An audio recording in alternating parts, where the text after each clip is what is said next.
இது மகிமை நேரம்.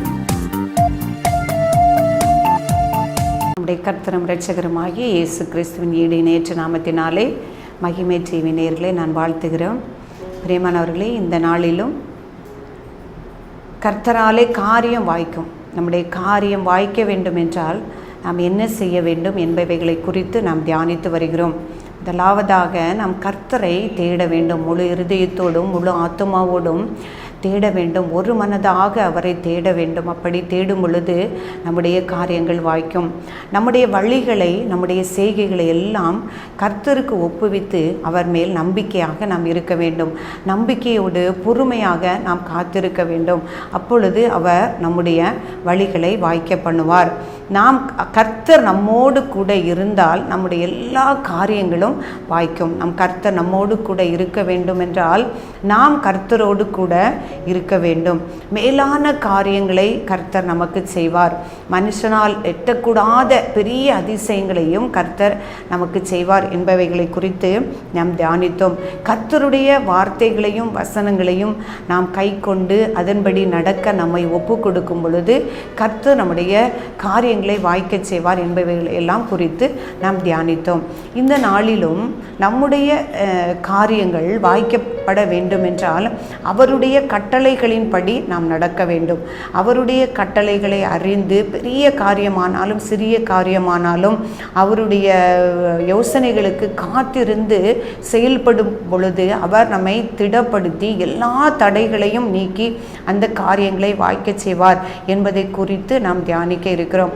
பிரியமானவர்களே, நம்முடைய அன்றாட வாழ்க்கையிலும் அநேக சிறிய காரியங்களோ பெரிய காரியங்களோ, குடும்பத்தை குறித்த காரியங்களோ அல்லது பிள்ளைகளை குறித்த காரியங்களோ எதுவும் ஒரு முடிவெடுக்கும் பொழுது நாம் கர்த்தரிடத்தில் ஒப்புவித்து அந்த காரியங்களை குறித்து அவர்களுக்கு காத்திருக்கும் பொழுது அவர் நேர்த்தியாக காரியத்தை வாய்க்க பண்ணுவார். தேசத்தை குறித்தோ அல்லது திருச்சபைகளை குறித்தோ அல்லது ஒரு காலையம் சபைகள் பெருகப்படுவது குறித்தோ நாம் தேவனிடத்திலே காத்திருக்கும் பொழுது அந்த காரியங்களை குறித்து நாம் காத்திருக்கும் பொழுது அவர் அவருடைய கட்டளைகளின்படி செய்யும் பொழுதும் அவருடைய வசனங்களுக்கு நாம் கீழ்ப்படியும் பொழுதும் அவர் காரியங்களை வாய்க்க செய்கிறார். ஜெபத்திலும் உபவாசத்திலும் அதை நினைத்து தியானித்து நாம் அவரிடத்தில் ஒப்பு கொடுக்கும் பொழுது கர்த்தர் காரியங்களை வாய்க்க செய்கிறார் என்று அநேக வேதத்திலிருந்து அநேக பகுதிகளை குறித்து நாம் தியானித்தோம். இந்த நாளிலும் எஸ்ராவின் புஸ்தகத்திலே நாம் குறித்து தியானிக்கும் பொழுது கர்த்தருடைய கட்டளைகளின்படி செய்ய அவருடைய தீர்க்கதரிசிகளின் மூலமாக சொல்லப்படக்கூடிய அந்த வார்த்தைகளின்படி செய்யும் பொழுது அந்த மேலான காரியத்தை, அந்த ஆலயம் எருசலேம் தேவாலயத்தை கட்டும்படியான காரியத்தை கர்த்தர் வாய்க்க பண்ணினார் என்பதை குறித்து அந்த எஸ்ராவின் புஸ்தகத்திலே நாம் வாசிக்கிறோம். எஸ்ரா 6ஆம் அதிகாரம் 14ஆம் வசனத்திலே பார்க்கும் பொழுது, அப்படியே யூதரின் மூப்பர் கட்டினார்கள். தீர்க்கதரிசியாகிய ஆகாயும் இத்தோவின் குமாரனாகிய சகரியாவும் தீர்க்க தரிசனம் சொல்லி வந்தபடியினால் அவர்களுடைய காரியம் கைகூடி வந்தது. அவர்கள் இஸ்ரவேலின் தேவனுடைய கட்டளையின்படியேயும் கோரேஸ் தரியு பெர்சியாவின் ராஜாவாகிய அர்த்தசஷ்டா என்பவர்களுடைய கட்டளையின்படியேயும் அதை கட்டி முடித்தார்கள். எருசலேம் தேவாலயம் அந்த இஸ்ரவேல் ஜனங்கள், யூதா ஜனங்கள் சிறைப்பட்டு அவர்களுடைய பாவங்களை நிமித்தம் அடிமைகளாக பாபிலோன் கொண்டு போகப்பட்டு 70 வருடங்கள் அவர்கள் சிறைப்பட்டு இருந்த பொழுது கோரேஸ் ராஜாவின் மூலமாக அவர்களுக்கு கட்டளை பிறந்து செருபாபேல் மூலமாக அநேகர் இந்த யூதாவுக்கு வந்து அந்த எருசலேம் தேவாலயத்தை கட்டும்படியாக அவர்கள் பிரயாசப்படும் பொழுது அநேக தடைகள் வந்து அவர்கள் சோர்ந்து போய் அந்த காரியத்தை அதை முடிக்க முடியாதபடி நிறுத்தி போட்டார்கள். அப்பொழுது தேவனுடைய கட்டளை அந்த ஆகா என்ற சகரியாவின் தீர்க்கதரிசிகளின் மூலமாக வந்து அவர்கள் அந்த சோர்ந்து போன அந்த செருபாபேல் கூட்டத்தாருக்கு அவர்கள் பலப்படுத்தி, அந்த தீர்க்கதரிசிகள் கர்த்தருடைய வார்த்தைகளின்படி அவர்களை பலப்படுத்தினது நிமித்தம் அவர்கள் மீண்டும் பலங்கொண்டு அந்த காரியத்தை எழுந்து கட்டுவோம் என்று செய்தார்கள் என்று நாம் வாசிக்கிறோம். அந்த இஸ்ராவின் புஸ்தகத்திலே வாசிக்கும் பொழுது கோரேஸ் ராஜா தன்னுடைய அந்த யூதாவிலே உள்ள ஜனங்கள் தேவாலயத்தை கட்டும்படியாக அவர்களுக்கு கட்டளை கொடுத்து அனுப்புகிறார். ஆனால் அது எதிராக அநேகர் அதற்கு விரோதமாக அந்த தத்னாவும் பொஸ்னாவும் அதுக்கு என்ன பண்ணாங்கன்னா தடை செய்கிறாங்க. அந்த தடை செய்யும் பொழுது அந்த இஸ்ரவேலின் தேவனை நோக்கி அவர்கள் வேண்டிக் கொண்டார்கள்.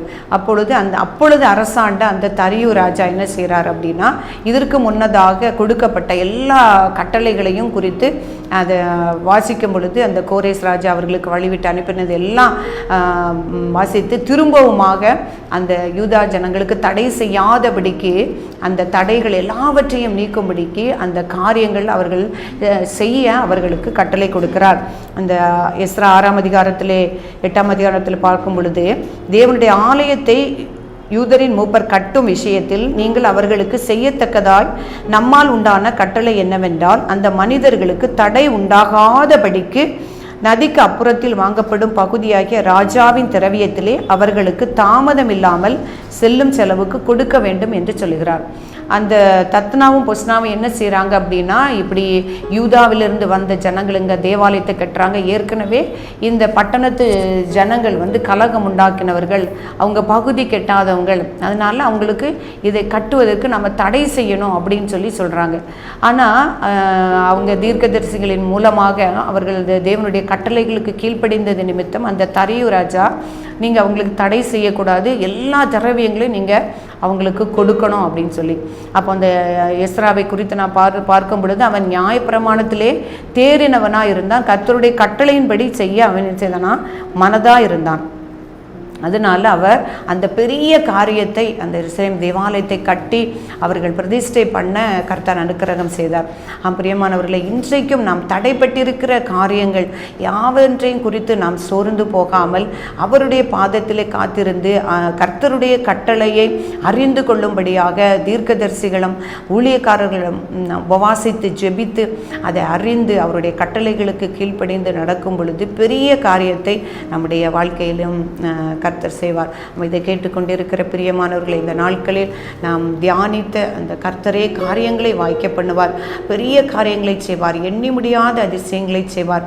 நம்முடைய வழிகளை அவர் வாய்க்க பண்ணுவார். நம்முடைய வழிகளை கர்த்தருக்கு ஒப்புவித்து அவர் மேல் நம்பிக்கையாயிரு, உன் செய்கைகளை கர்த்தருக்கு ஒப்புவி, அவரே உன் யோசனைகளை உறுதிப்படுவார் என்று அநேக வசனங்களை குறித்து கர்த்தர் நம்மோடு பேசியிருக்கிறார் என்று கர்த்தருடைய நாமத்தினாலே நான் விசுவாசிக்கிறேன். சொர்ந்து போக சூழ்நிலையில் இருக்கிறீர்கள். அநேக நாட்களாக காரியங்கள் தடையாக காணப்படுகிறதா, முடிவெடுக்க முடியாமல் காணப்படுகிறதா, குழப்பத்தோடு காணப்படுகிறதா, இந்த வழியா அந்த வழியா என்று காணப்படுகிறதா, எல்லாவற்றையும் தேவனுக்கு முன்பாக அவருடைய பாதத்தில் ஒப்பு கொடுங்க. அப்பா, இதுவே என்னுடைய காரியம், உடைய வழியிலே நான் ஒப்பு கொடுக்கிறேன், நீரே காரியத்தை வாய்க்க பண்ணும் என்று நாம் அவர்கள் காத்திருக்கும் பொழுது, அவரை தேடும் பொழுது, அவருடைய வார்த்தைகளை நாம் தியானித்து இரவும் பகலும் இருக்கும் பொழுது, அவருடைய கட்டளைகளுக்கு கீழ்ப்படியும் பொழுது கர்த்தர் நம்முடைய காரியங்களை வாய்க்க பண்ணுவார்.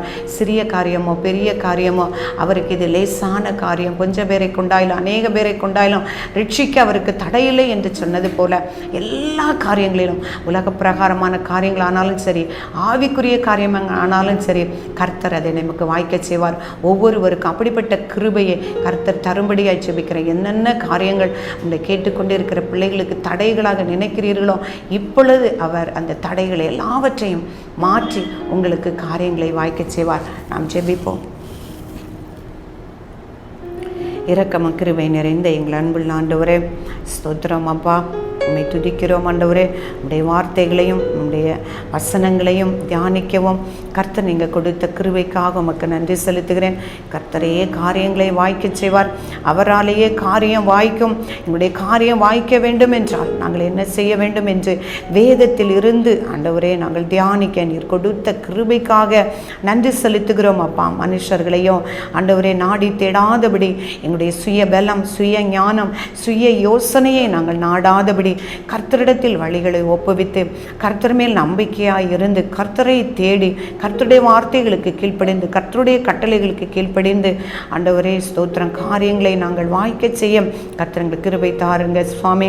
ஆண்டவரே, உம்மால் ஆகாத காரியம் உண்டோ என்று நாங்கள் தியானித்தோம். இந்த காரியம் கர்த்தரால் வந்தது என்று தியானித்தோம். அதே போல ஆண்டவரே பெரிய காரியங்களை எங்களுக்கு செய்ய நீர் வல்லவராக இருக்கிறீர் என்று தியானித்தோம் அப்பா.